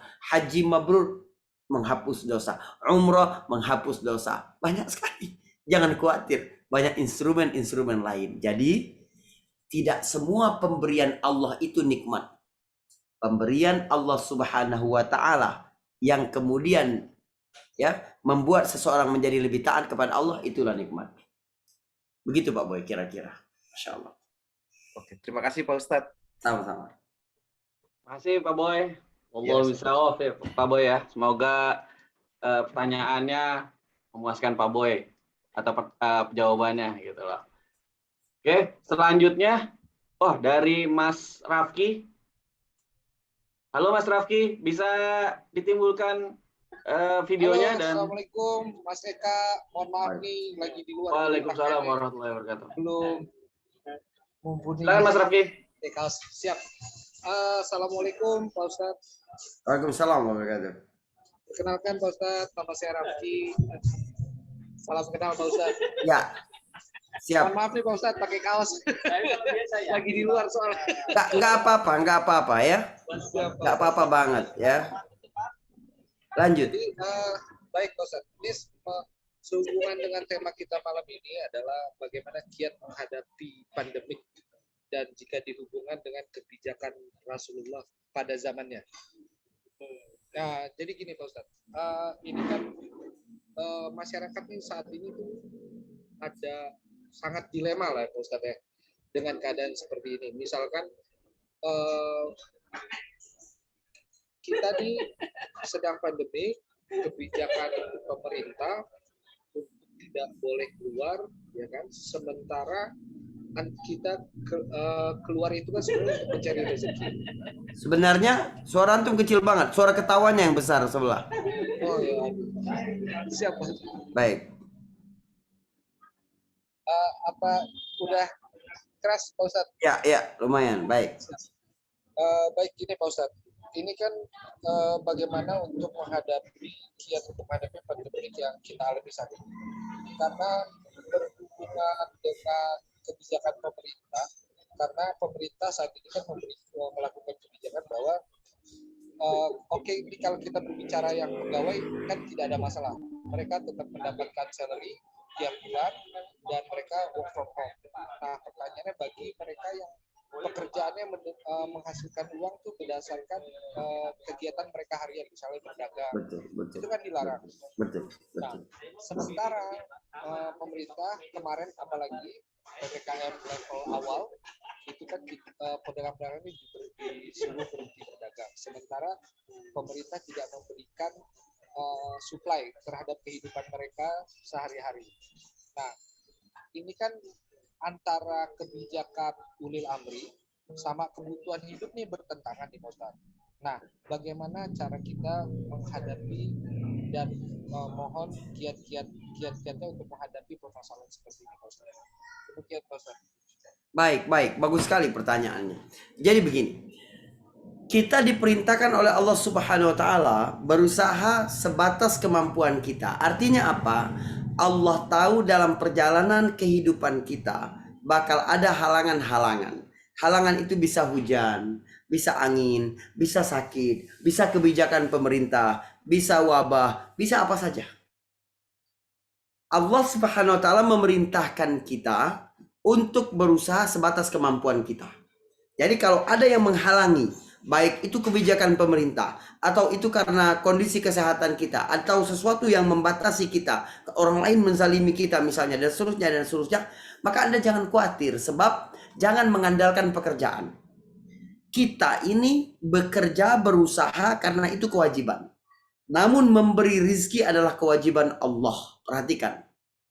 Memberi rizki kewajiban Allah. berusaha kewajiban kita. Kalau kewajiban kita ini terhalang oleh hujan, oleh angin, oleh sakit, oleh kebijakan pemerintah, itu sesuatu yang di luar kekuasaan kita. Namun itu tidak mungkin membatasi rizki yang sudah Allah tentukan kepada kita. Setiap selesai sholat kita memperbaiki tauhid kita dengan zikir, Allahumma la mani'a lima a'taita wa la mu'tiya lima mana'ta wa la yanfa'u dzal jaddi minkal jadd. Ya Allah, tidak ada yang bisa menghalangi kalau engkau mau memberi. Tidak ada yang bisa memberi kalau engkau menghalangi. Ya, semudah apapun sesuatu di depan matamu tinggal engkau raih, tapi sudah Allah catat itu bukan milikmu, nggak bakal kamu dapat. Sebaliknya, sesusah apapun sesuatu untuk kamu raih, tapi sudah dicatat oleh Allah itu milikmu, pasti kamu akan ambil. Banyak sekali peristiwa dalam kehidupan ini yang Allah mengajarkan kita, usaha itu tidak harus selalu berjalan seiring dengan hasil, nggak selalu. Ya, teman-teman sekalian, ini saya sebutkan hal penting ini. Usaha tidak mengkhianati hasil itu bukan narasi dari Islam, bukan. Ya, ada narasi dari kitab lain, agama lain. Saya tahu. Cuma kondisi lagi sensitif sekarang ya. Setelah Waluyo ditangkap, Muhammad Kece ditangkap gitu. Usaha tidak mengkhianati hasil. Itu bukan dari Islam. Dalam Islam kita wajib berusaha semaksimal mungkin. Wa a'iddu lahum mastata'tum. Ittaqullah mastata'tum. Ya, kita disuruh berusaha sesuai dengan kemampuan kita. Mampu kamu sekebal itu yang kamu lakukan. Gak usah maksa juga. Allah akan memberi rezeki. Banyak dalam kehidupan ini. Contoh, Hajar, ya, ibu Ismail. Usahanya apa? Usahanya lari dari Safa dan Marwah. Perempuan, ya, di lembah tandus, nggak ada apa-apa. Dia bisa apa dia? Gali tanah nggak bisa. Dia cuma bisa memandang, ada bayangan air di situ. Maka dia lari ke Safa. Dari Safa lari ke Marwah. Lihat di Marwah, di Safa ada bayangan air, lari lagi ke Safa. Sampai 7 kali. Ini apa namanya? Ini namanya usaha. Hasilnya dari mana? Hasilnya bukan dari usaha dia. Bukan. Hasilnya dari benda lain. Tendangan kaki kecil Ismail. Zam-zam keluar dari situ. Jadi kamu hanya diperintahkan fokus kepada usaha. Jangan memaksa diri di luar kemampuan kamu. Urusan memberi rezeki, urusan Allah Subhanahu wa ta'ala. Orang yang paham tentang konsep ini dalam rezeki, gak mungkin maling, gak mungkin korupsi, gak mungkin serakah, gak mungkin pelit. Karena apa? Dia tahu segala sesuatu sudah dicatat oleh Allah Subhanahu wa ta'ala. Namun dia wajib berusaha karena itu kewajiban. Itu aja. Rizki ini Allah kasih kita pakai standar apa sih? Standar jam kerja? Enggak. Ada orang yang kerjanya cuma rapat 2 kali, ya, jam makan siang, penghasilannya ratusan juta setiap hari. Ada orang yang kerja dari malam sampai hampir ketemu malam lagi. Penghasilan cuma 25.000, 50.000, 100.000. Standarnya bukan itu. Jadi apa maksud? Apa maksud usaha tidak mengkhianati hasil itu? Apa? Kepintaran otak? Tidak. Banyak ya para profesor hidup sederhana. Ijazah, 6 dari 10 orang yang paling kaya di dunia bukan sarjana. Kekuatan fisik, ya. Instruktur gym itu, ya, fitness itu harusnya lebih kaya daripada yang lain. Atlet angkat besi itu harus lebih kaya daripada yang lain. Tidak juga. Nggak ada. Standarnya nggak ada. Ya, tukang bikin rumah itu, ya, mengetuk palunya setiap hari itu ribuan kali. Dia bawa paku 1 kilo di pinggangnya itu, dia bikin rumah. Berapa kali jumlah dia mengetuk palu itu? Ribuan kali setiap hari. Berapa penghasilannya? Upah tukang sekarang berapa? 250, 200.000 sehari. Ya, bapak-bapak di Mahkamah Agung itu setahun cuma ngetuk palu sekali atau 2 kali. Penghasilannya berapa? Gajinya berapa? Gak ada hubungannya, gak ada. Kita fokus saja kepada usaha yang halal sebisa kita. Adapun halangan-halangan yang lain, ya itu terserahkan kepada Allah. Kita menjadi lebih kreatif, cari peluang lain, apa yang bisa kita lakukan. Namun lockdown di bumi tidak mungkin lockdown di langit. Rezeki kita ini di langit kata Allah. Allah yang mengatur segalanya. Wallahu a'lam bishawab. Terima kasih. Alhamdulillah. Mana Mas Rafki? Terima kasih Afwan, Pak. afwan. Alhamdulillah terjawab insyaallah. Alhamdulillah, insya Allah ada Pak Haji ya. Oke, selanjutnya Pak Haji Roni Kiat. Bisa open mic. Pak Haji. Alhamdulillah, ya. Terima kasih, Skon, Mas Eka. Afwan, Ustadz Faris, Ustadz Haji. Anda mau bertanya sedikit, Ustadz, terkait dengan kita berusaha untuk Suaranya putus-putus Pak Haji. Sinyalnya kurang bagus Pak Roni, Masya Allah. Ya. Bagaimana, Ustadz? Bagaimana, Mas Eka? Bisa? Masih ya? Masih jelek ya? Masih. Suaranya putus-putus. Mungkin antum bisa coba tidak aktifkan video dulu. Oh, Pas ngomong, baik. Wah, ada Indomie segar itu loh itu. Maaf. Ya. Wah. Indomie telur, Masya Allah. Ini jadi lapar ini. Biar semangat, Ustaz. Baik. Baik. Lanjut. Ini terdengar ya, Ahmad. Ini terkait dengan segala ikhtiar kita untuk menyandarkan kepada tauhid ya atas ujian pandemik ini. Saya bertanya terkait dengan takdir ya Ustadz. Seperti kita ketahui, yang saya pahami terkait takdir adalah ada dua hal besaran ya Ustadz. Takdir yang kita tidak ada andil di dalamnya, dan ada takdir yang kita ada andil di dalamnya. Yang pertama mungkin ketika kita dilahirkan sebagai seorang manusia lelaki atau perempuan, dilahirkan dari seorang ibu kita, oleh bapak kita, terus dilahirkan pada zaman ini, dilahirkan pada zaman dan lainnya, itu merupakan takdir yang kita tidak ada peran di dalamnya, Ustadz ya. Yang saya pahami, Ustadz ya. Dan kemudian, adapun takdir yang ada peran kita, misalnya ketika kita bercita-cita, apakah itu menjadi insinyur, apakah itu menjadi dokter, apakah itu menjadi ekonom, itu yang saya pahami ada takdir yang kita ada peran di dalamnya. Mohon nanti tolong dikoreksi perihal pemahaman saya ini. Terus pertanyaannya adalah terkait dengan sakit pandemik ya. Tentu ada usaha-usaha ikhtiar-ikhtiar dari setiap kaum muslimin untuk berobat. Apakah itu di rumah sakit, apakah itu di dokter, apakah itu herbal yang tadi Ustaz sampaikan. Nah, terkait dengan takdir yang tadi saya sampaikan di awal, bagaimana kita mendudukan porsi ya, mendudukan permasalahan ketauhidan kita terkait dengan ikhtiar kita, bahwa bisa jadi dokter yang kita tuju lebih canggih yang di sana, lebih canggih yang di sini, yang tadi Ustaz sampaikan, pakai herbal lebih canggih, lebih sehat dan sebagainya, dan seterusnya gitu kan. Mohon Ustaz berikan penjelasan terkait dengan apa yang saya renungi lah gitu ya, kira-kira gitu. Syukran jazakallah Ustaz. Baik, bagus sekali Pak Roni, Masya Allah. Yang Pak Roni sampaikan ini semuanya ada pada wilayah kerja manusia, wilayah ikhtiar. Dalam kehidupan ini ada hal-hal yang controllable dan ada hal-hal yang uncontrollable. Ya, suatu yang bisa kita kendalikan dan sesuatu yang tidak bisa kita kendalikan. Dalam kehidupan Allah memberitahu bahwa banyak hal kamu tuh nggak bisa punya peran apapun. Allah ciptakan kamu dari keluarga ini, berasal dari bangsa ini, tempatnya di sini, lahirnya di sini, semua Allah yang atur semuanya dalam kehidupan.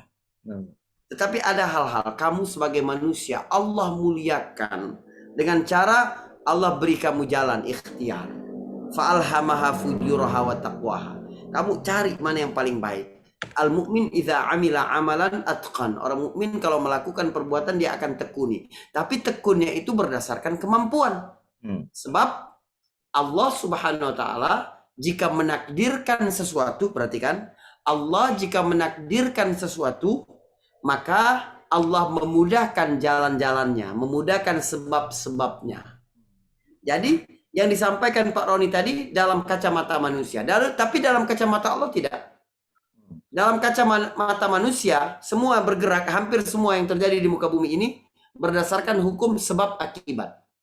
Jadi sebab dulu baru akibat. Tapi dalam ilmu Allah tidak. Akibat dulu baru sebab. Ya, karena Allah sudah menakdirkan sesuatu, Allah takdirkan pula sebab-sebabnya. Kita bercita-cita ingin jadi insinyur. Oh, kita kuliah. Karena itu kita kuliah di Fakultas Teknik. Karena saya kuliah di Fakultas Teknik, saya jadi insinyur. Dalam kacamata takdir manusia. Dalam kacamata Allah sebaliknya. Karena Allah sudah menetapkan kamu jadi insinyur, maka Allah tetapkan engkau kuliah di Fakultas Teknik. Karena Allah menakdirkan engkau jadi dokter, Allah mudahkan engkau untuk masuk di Fakultas Kedokteran. Itu takdir. Ya, sebab ilmu Allah meliputi segala sesuatu, termasuk segala sesuatu yang akan terjadi. Karena itulah seorang mukmin ketika melakukan sesuatu, ya, ketika Nabi berkata bahwa segala sesuatu sudah dicatat oleh Allah Subhanahu wa taala, tidak ada sesuatu yang terjadi kecuali sudah dicatat, tidak ada sesuatu yang dicatat kecuali bakal terjadi. Sahabat bertanya ke Nabi, kalau gitu kita nggak usah berusaha, ya Rasulullah. Jangan, karena segala sesuatu dimudahkan sesuai dengan takdirnya. Jadi Allah sudah tahu saya bakal masuk neraka atau saya bakal masuk surga. Ya, alhamdulillah masuk neraka, semoga masuk surga. Begitu juga bapak-bapak sekalian. Karena kita merasa yakin bahwa Allah sudah tetapkan saya di mana. Udahlah, ngapain saya beramal, ngapain saya sholat, ngapain saya melakukan amal saleh. Jangan, karena kita tidak tahu akhir kita di mana. Kita berhusnuzan kepada Allah. Allah sudah tetapkan saya di surga, maka saya sholat, maka saya mengajar, maka saya membaca Al-Quran, maka saya puasa, maka subhanallah. Karena Allah telah menakdirkan sesuatu, Allah memudahkan kita untuk memperoleh sesuatu itu. Jadi ini justru cara kita merawat prasangka baik kepada Allah Subhanahu wa taala. Allah lahirkan kita dalam keadaan muslim. Allah gerakkan hati kita untuk mendengar lebih banyak tentang Allah, tentang Rasulnya, tentang hadisnya, tentang firmannya, tentang ini semua cara Allah Subhanahu wa taala insya Allah menyelamatkan kita dunia, menyelamatkan kita di akhirat. Jadi segala sesuatu yang bisa kita kontrol tadi dalam ilmu Allah, Allah udah tahu semuanya. Ya, Masya Allah. Masya Allah. Syukran jazakallah Ustaz Farid penyampaiannya. Masya Allah. Alhamdulillah, Pak Ustadz ya. Pak Haji. Alhamdulillah. Alhamdulillah. Gimana Bapak-bapak, Ibu-ibu? Ada lagi yang mau bertanya? Dari Pak Edi itu kali mungkin tuh dari Makassar. Masya Allah. Insyaallah. Pak Edi dari Makassar datang hadir tengah-tengah kita. Alhamdulillah. Silakan, Lanjut Pak Haji. Oh lanjut, Masya Allah. Sehat ya Pak Edi ya. Lanjut, tadi saya habis tahsin jadi agak nyusul tadi. Nah, Masya Allah. Masya ya. Allah. Terima kasih. Masya Allah. Mas Rofi mungkin, Mas Eka. Pak Rofi. Nyimak dulu Mas Eka, Pak Ustadz, terima kasih. Iya. Kalau nggak nanya itu berarti sangat paham atau nggak ada yang paham antara dua. Atau lapar bisa juga. Ini tadi Ustaz Afwan Ustaz. Kalau ada pertanyaan, saya nanya deh. Masya Allah. Nah, apa dulu? Mohon maaf Pak Ustadz, bagaimana hukum sholat dengan syaf yang berjarak dalam kondisi darurat ini, gitu loh. Jadi jaraknya itu ada yang ada yang lurus-lurus, ada yang zigzag-zigzag gitu loh. Mungkin sesuai dengan keinginan masjid kali ya gitu. Apakah ada ada format yang oke, kita bisa berjarak, tapi jarak itu kan meluruskan shaf ya. Menurut saya meluruskan shaf. Tapi ada juga yang berjarak zigzag gitu. Jadi belakangnya juga kayak menutupi. Jadi kayak bangunan piramid gitu jadinya gitu.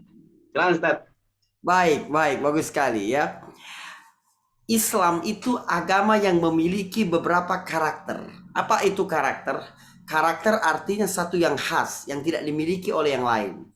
Di antara karakter yang sangat menonjol dari Islam adalah Islam itu agama yang lentur, murunah. Artinya semua aturan-aturan di dalam Islam itu ada pengecualian. Wajib bagi kamu sholat berdiri, kecuali kalau tidak mampu.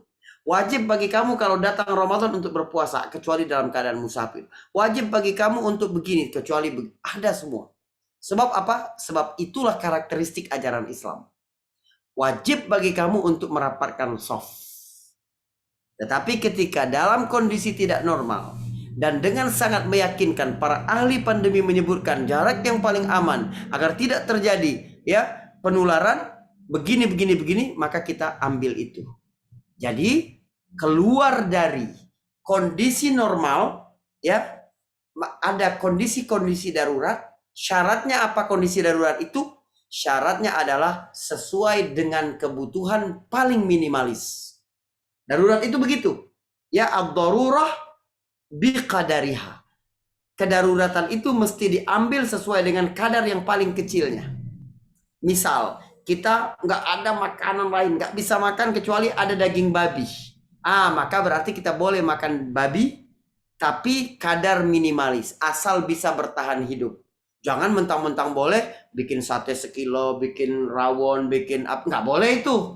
Itu ya harus kadar minimalis. Mentang-mentang boleh berjarak, bikin satu masjid cuma 4 orang. Oh enggak, ya. Maka diaturlah begitu. Adapun teknisnya, mau dibikin zigzag, mau dibikin lurus, yang penting jaraknya aman. Berdasarkan pengumuman para ahli di bidang pandemologi atau ahli-ahli di bidang kesehatan yang mengatur tentang hal itu. Ya, namun kalau saya melihat, ya bukan hukum agama, bukan. Ya, lebih safe itu lurus semua. Sebab ya justru airborne atau droplet itu kan melebar begitu. Tapi kalau lurus lebih baik begitu. Dan kemudian kalau ada yang harus keluar darurat, maka tidak lebih mudah untuk dia keluar dari saf itu. Tapi wallahu alam, ini urusan dunia semua, teknis semua. Baik. Alhamdulillah, Ustaz. Bapak Ibu, ada lagi yang mau bertanya? Mbak Rini? Halo Mbak Rini. Pak Boy, Pak Boy. Pak Boy, silakan Pak Boy. Saya pas dulu Mas Eka. Siap Mbak Rini. Saya Siap, pas Mbak Rini. dulu. Siap Mbak Rini. Saya lewat dulu Mas Eka. Baru gabung. Maaf. Saya kalau agak topiknya agak keluar sedikit boleh bertanya nggak? Silakan Glenn. Karena Ustadz kita ini wawasannya cukup luas sih Pak Boy. Masya Allah, enggak. Saya bertanya apa saja boleh, tapi saya juga boleh nggak jawab. Jadi saya nggak bisa, saya bilang nggak bisa. Ya, saya paling senang bilang nggak bisa kalau orang nanya. Insya Allah. Siap. Waduh. Ini Pak Ustadz tanya satu lagi terkait putra saya Pak. Baik. Jadi putra saya ini kan sekolah untuk menjadi satu aparat negara Pak ya. Baik. Nah kemudian kita tahu bahwa negara kita ini kan bukan negara Islam lah Pak. Baik. Tentunya dia pada waktu dia saat menjadi aparat negara, apalagi dia di bagian penegakan hukum dan keamanan ya Pak ya. Iya. Dia kepalanya itu kan pemerintah Pak. Ya. Nah, ini yang kadang-kadang buat saya sebagai seorang swasta ya Pak ya. Baik. Sedangkan putra justru menjadi seorang aparat, kadang-kadang menjadi dilema Pak ya. Kadang-kadang ketika ditugaskan kan apakah itu sesuai dengan syariat atau bagaimana itu buat, tapi secara manusia dia memang seorang petugas gitu. Menurut Pak Ustadz tuh jadinya gimana Pak? Baik. Seperti itu Pak. Baik. Ya, baik. Ini pertanyaan sensitif sekali ya.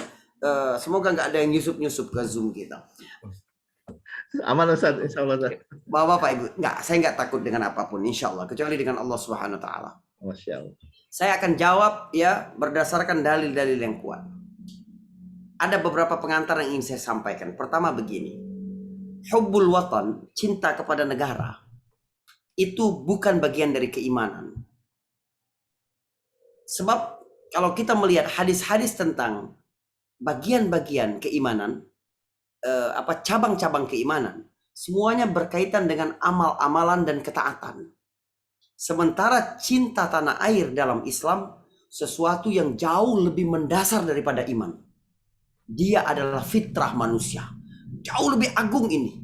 Cinta tanah air itu bukan hanya bagian dari iman, tapi bagian dari fitrah manusia.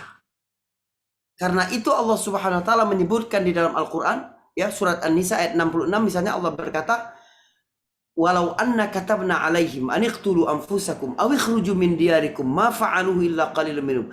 Allah menggandengkan cinta kepada diri sendiri dengan cinta kepada tanah air. Ego kita cinta diri kita ini sama seperti kita cinta tanah air. Kalau Bani Israel itu diwajibkan untuk bunuh diri mereka atau keluar dari negara mereka, mereka nggak mau. Kenapa? Karena cinta tanah air itu setara dengan cinta diri sendiri. Jadi jauh lebih agung lah. Ya, nggak usah lah Anda, ya artinya ini sesuatu yang fitrah. Nggak usah Anda teriak-teriak bilang saya Pancasila, saya Bhinneka, saya merah putih, saya nggak penting itu. Karena cinta tanah air itu insting, nggak ada yang membanggakan. Tapi yang membanggakan adalah bagaimana cara kita mengekspresikan cinta itu. Anda bilang merah putih, Anda bilang Bhinneka, Anda bilang Pancasila. Kalau sekiranya Anda korupsi, Anda begini, Anda mengkhianati umat, Anda mengkhianati bangsa ini, buat apa itu? Kalau bilang aku cinta Indonesia, aku cinta tanah air, itu satu yang fitrah manusia. Sama dengan lapar, fitrah manusia. Ya, ngantuk, fitrah manusia. Tetapi bagaimana kita kalau lapar? Tetap makannya nggak boleh cepet-cepet. Tetap tidak boleh maling. Harus dengan yang halal. Harus sesuatu yang baik. Harus sabar menunggunya, masak dengan baik. Harus. Itu ekspresi. Jadi bukan cinta tanah air yang penting. Tapi bagaimana kita mengekspresikan cinta kepada tanah air. Yang lebih menarik, dalam surat Al-Mumtahanah ayat 8. Allah menggandengkan cinta tanah air itu dengan agama. Coba bayangkan. La yanhaakumullah ya anil ladzina lam yuqatilukum fid din wa lam yukhrijukum min diyarikum an tabarru wa tuqsitu ilaihim. Allah enggak melarang kamu berbuat baik dan berlaku adil kepada orang yang tidak memerangi kamu dalam agama dan tidak mengusir kamu dari tanah air. Berarti ini agama dan tanah air ini sesuatu yang sama pentingnya dalam kehidupan manusia. Bagaimana menjadi aparat pemerintah? Gak apa-apa. Nabi Yusuf alaihissalam pegawai negeri, aparat pemerintah, hingga akhirnya menjadi raja di Mesir. Nabi Muhammad SAW mengajarkan kita untuk menghargai konsensus bersama sebagai satu anak bangsa, walaupun bangsa itu tidak Islam. Ketika Nabi berada di Mekah, jahiliyah, bukan berdasarkan hukum Islam. Tapi Nabi SAW menggunakan instrumen hukum jahiliyah untuk kepentingan dakwah. Waktu Nabi kembali dari Taif tahun ke-10, ya, sekitar bulan Juni tahun 620,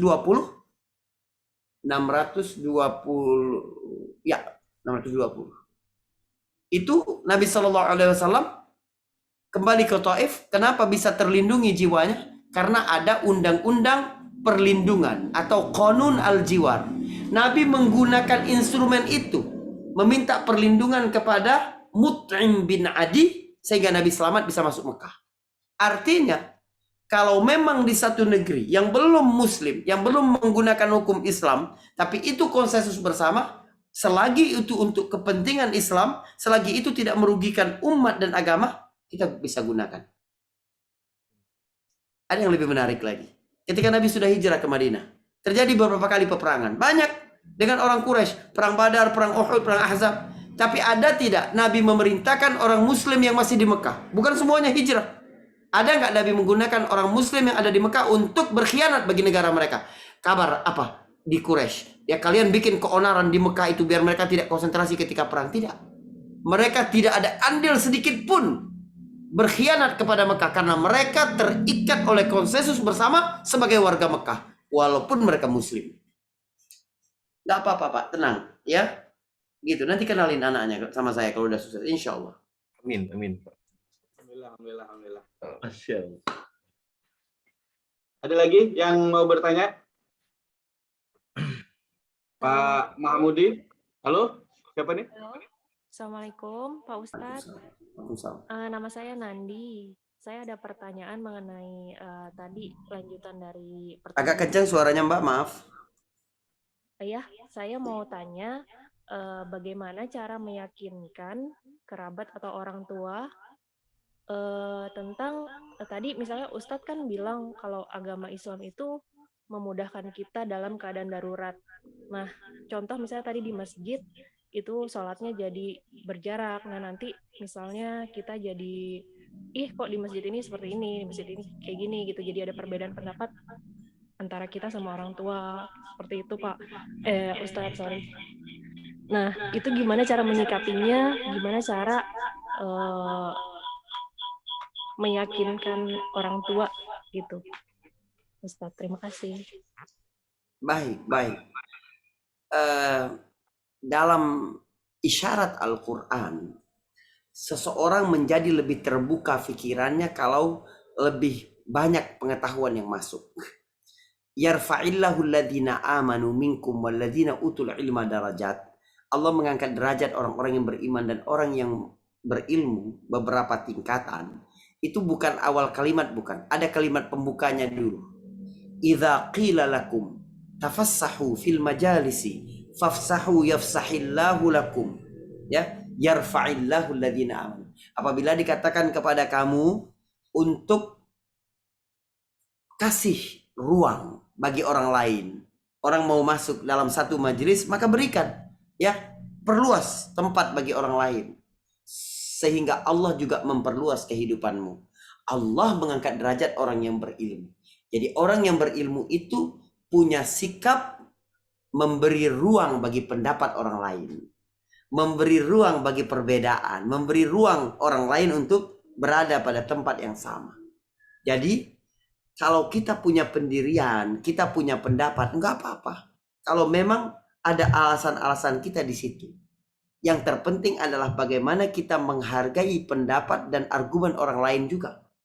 Bahwa mereka juga punya cara pemahaman yang berbeda.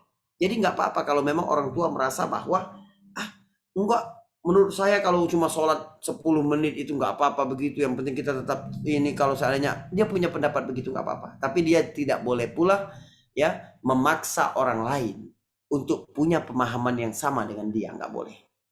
Ya, yang perlu kita ajarkan bukan kita maksa dia punya pendapat yang sama, bukan, tapi yang perlu kita ajarkan bagaimana tiap orang punya logika yang berbeda, cara memahami dalil yang berbeda, maka kita harus saling menghargai itu.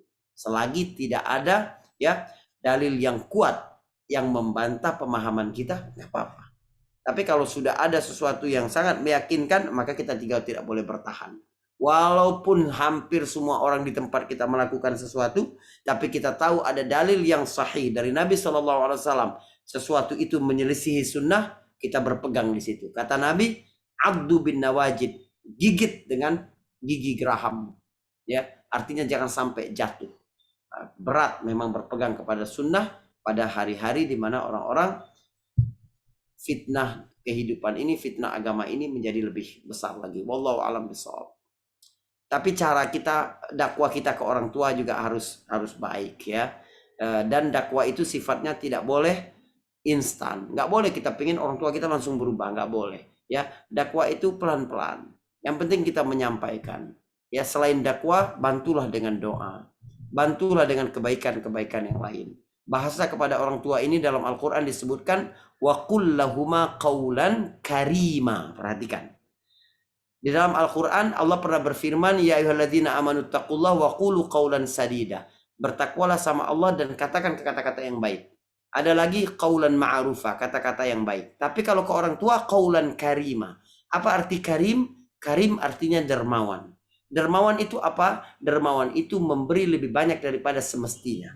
Jadi kalau kamu mau perkataanmu lebih didengar oleh orang tua, maka kamu harus memberi lebih banyak kepada kedua orang tuamu. Bersifat lebih dermawan kepada kedua orang tuamu. Berikan waktumu lebih banyak dari semestinya. Berikan materi lebih banyak dari semestinya. Berikan pikiran, berikan mereka ruang untuk merasa nyaman, berikan ya apa saja penghargaan yang lebih banyak dari sebelumnya. Wa qul lahuma qawlan karima. Katakan kepada keduanya dengan kata-kata yang penuh kedermawanan. Ya, jangan pelit memujinya, jangan pelit mengagungkannya, menghargainya, memberinya dan seterusnya dan seterusnya. Wallahu a'lam bishawab. Alhamdulillah. Gimana Mbak Dandi? Ya. Terima kasih Ustadz. Baik, sama-sama. Barakallahu fikum. Mungkin kita segini dulu ya, Mas Eka, nggak apa-apa ya?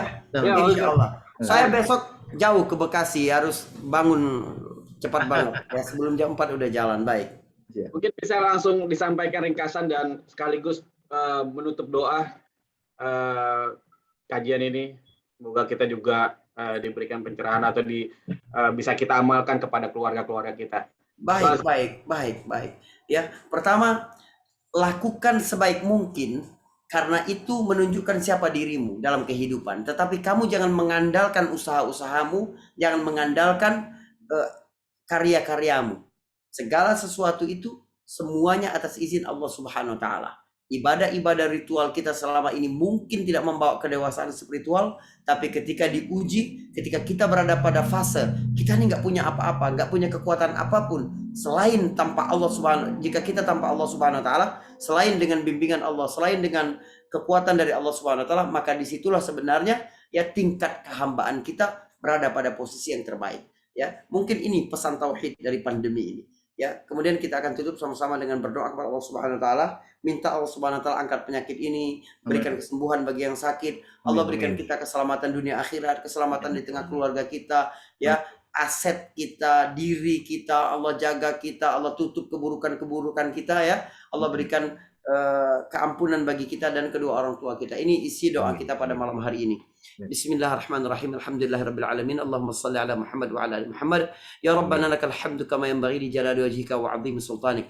Allahumma inna nas'aluka minal khairi kullihi ajilihi wa ajilihi ma 'alimna minhu wa ma lam na'lam wa na'udzubika minasy syarri kullihi ajilihi wa ajilihi ما علمنا منه وما لم نعلم ونسألك الجنة وما قرب إليها من قول وعمل ونعوذ بك من النار وما قرب إليها من قول وعمل اللهم عافنا والطف بنا واحفظنا اللهم إنا نسألك العفو والعافية في الدنيا والآخرة اللهم إنا نسألك العفو والعافية في ديننا ودنيانا وأهلنا ومالنا اللهم استر عوراتنا وأمن روعاتنا واحفظنا من بين أيدينا ومن خلفنا وعن يميننا وعن شمالنا ومن فوقنا ونعوذ بك أن أغتال من تحتنا اللهم ارفع عنا البلاء والوباء والفحشاء ما ظهر منها وما بطن اللهم اشف مرضانا ومرضى المسلمين وارحم موتانا وموتى المسلمين اللهم إن هذا المرض جند من جنودك تصيب به من تشاء وتصرفه عن من تشاء اللهم فاصرفه عنا وعن بيوتنا وعن أهلينا وأزواجنا وذريتنا